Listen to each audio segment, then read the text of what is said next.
এই বাসা এবং এই জিন্নাত আলী সাহেবকে যদি আপনারা এই দুইটা জিনিস দেখেন, তাহলে আপনাদের জীবনে কোনো দুঃখ কষ্ট আর থাকবেই না। ওনার পরনে যে জামাটা দেখতে পাচ্ছেন, মনে হয় যে এই জামাটাই ওনার শেষ সম্বল। আর ওনার যে ঘর, এই ঘরের থেকে ভিতরের অবস্থা থেকে যদি আপনাকে বাহিরে মাটিতেও থাকতে দেয়, তাহলেও মনে হবে যে আপনি যেন পৃথিবীর সেরা সুখী মানুষ। ওনার বিছানাটা দেখলে আপনি একদমই অবাক হয়ে যাবেন।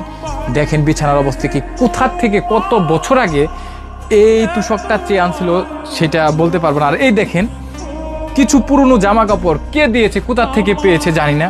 একটা এখানে গুরুত্বপূর্ণ কথা হচ্ছে, উনি কিন্তু ভিক্ষা করে না, কারো কাছে হাত পাতে না, খুবই পরিশ্রম করে সেই কোনাবাড়ি যায়। উনি জীবিকা নির্বাহ করে 2 থেকে 3 দিন পর কোনাবাড়ি থেকে কলা এনে কিছু টাকা বিক্রি করে লাভ হয়, সেই টাকা দিয়ে এত কষ্ট, হ্যাঁ সেই টাকায় খায়।